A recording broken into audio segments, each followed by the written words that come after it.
Dragon Quest series turns a mighty 30 this month, but before I get into the main series, I thought I'd tackle the spin-offs. Starting first with the very first spin-off, which is Torneko no Daiboken, Fushigi no Dungeon, which is actually the first in the Fushigi no Dungeon series, or it's more commonly known, the Mystery Dungeon series. Now this game stars Torneko, which was from Dragon Quest IV, and this continues his adventures. Basically, you go into this dungeon to create your village and fund it, your shops, and you go in there and you get all the loot yourself, and you're fighting slimes and other monsters that you have seen many times again in the Dragon Quest series.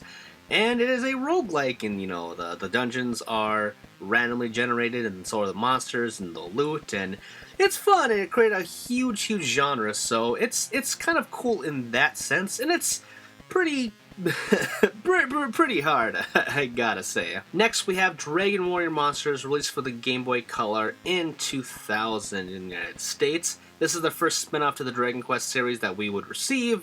Of course, it has the same moniker as Dragon Warrior at this point. Anyway, at the time it was panned for being a Pokemon clone, but in actuality, the monster catching thing kind of happened in Dragon Quest V in 1992 on the Super Nintendo. And, it's kind of stemmed off from there. But regardless of which, this is a RPG where you catch monsters and they fight for you.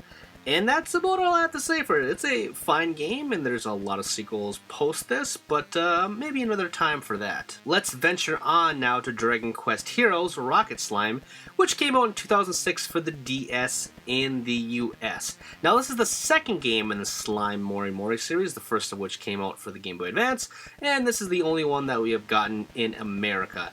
Now, you play as the titular cute slime character that is in every single Dragon Quest. He is the Chocobo, or the Mog of the Dragon Quest series, I suppose. He is the mascot.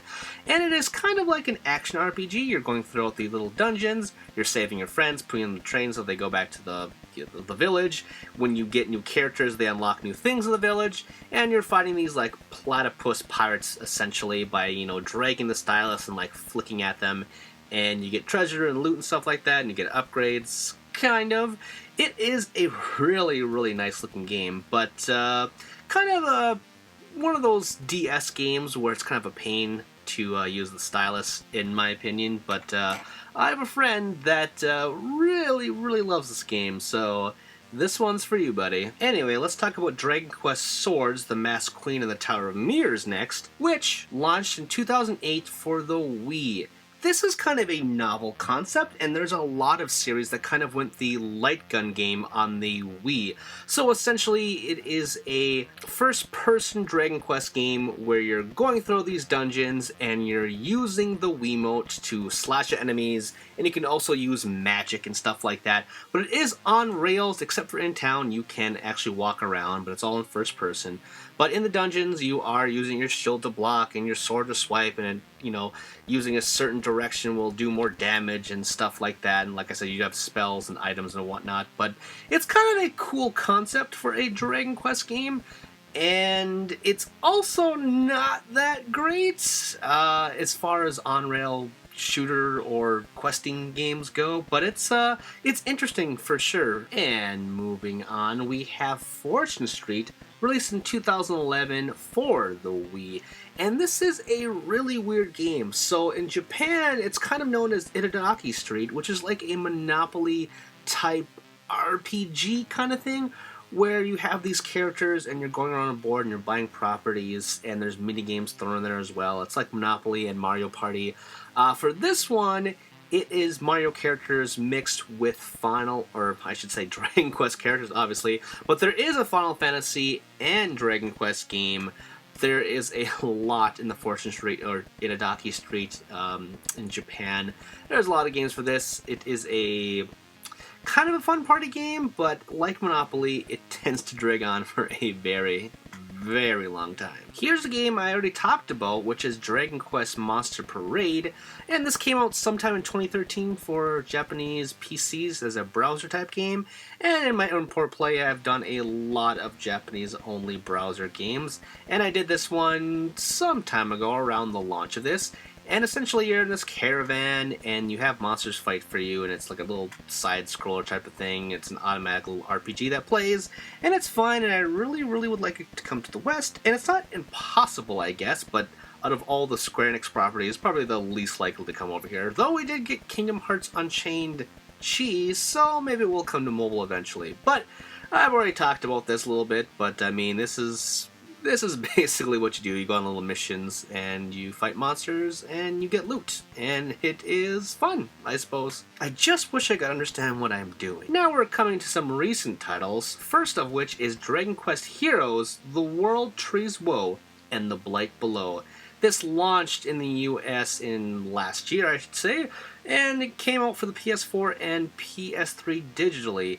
And this is a Dynasty Warriors clone. It's made from the same team, along with some collaboration from Square Enix.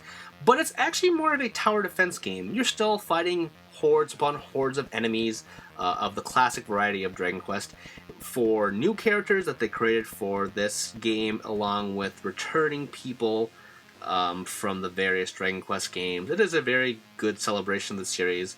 Really, real colorful. I really like it a lot. It's probably one of my favorite spin-offs. But yeah, it's kind of a tower defense because you're going to these missions and basically you're defending these monsters going to attack. And it's not so much going to capture territories, which is what Dragon Warriors is more about. Or Dragon Warriors. I'm getting all these things mixed up. Did I have said Dynasty Warriors yet?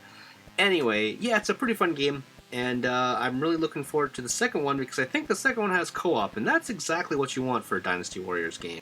Last but not least, we have another Dragon Quest game that I covered in the Import Play with Dragon Quest Builders.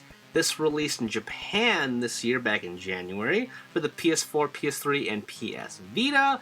It is a Minecraft clone, and it's pretty fun. Like I said, I already played it already in the Japanese version. Hopefully we get this one because it actually is a nice meld between the whole Minecraft building set and going to various parts of the world and getting blocks and fighting classic monsters and stuff like that. So that is just a brief snippet of a lot of Dragon Quest games. That's pretty much the bulk of the spin-offs. I don't think I really missed anything besides all the sequels that are within all of these series. But yeah. Stay tuned at the end of the month when I will be looking at all the rest of the actual main series. And for now, I guess try out one of these games. They're pretty fun. Boom, ba-jack, boom, boom, ba-jack, boom, ba-jack, boom.